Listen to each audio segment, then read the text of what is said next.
Replacement behaviors. Hi, I'm Katie. I'm a BCBA and an SLPA, and almost all of my clients have some kind of self-stimulatory behavior. A lot of times we used to call this stimming. We don't really call it stimming anymore. It's not really socially acceptable to call it stimming, so we just call them self-stimulatory behaviors.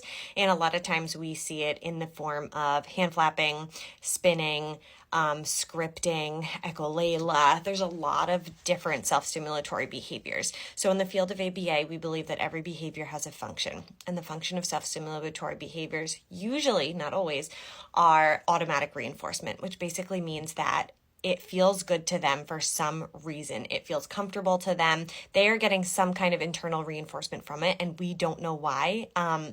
But what we can do is we can give them replacement behaviors. A lot of my families will say, we want the rates to go to 0. And I will tell them I can't do that. We can work on decreasing that rates by giving them a replacement behavior, but they are craving that sensory need. So we need to just find a way to still allow them that form of reinforcement, but in a way that is a little bit more socially significant, and a way that it still allows them to go out into the community, a way that it still allows them to be safe and to be safe with others around them. So let's talk about replacement behaviors. You have a biter, let's give them something to bite. If you have a screamer, let's try to teach them some voice volume, but still allow them some time to scream. Maybe we want to sing a song really loud. It's a little bit more socially significant. You have a skin picker. Maybe we give them a pad of stickers. They can pick the stickers off. Do you have a child who does a lot of property destruction? So they like to break things or rip things. Let's give them something they can break. Let's give them something that they can rip. Give them some old newspapers.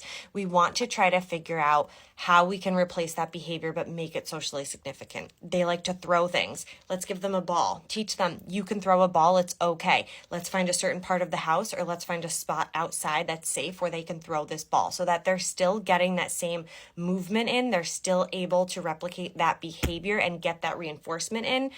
But again, it's more socially significant, and we're decreasing the rates of that previous behavior that just might not be safe for them. I do have in my storefront a link to chew tubes. If you want more about replacement behaviors and chew tubes, things that we can do to just replace that behavior so that we can keep these kiddos getting that automatic reinforcement, let me know, and I'd be happy to talk about it.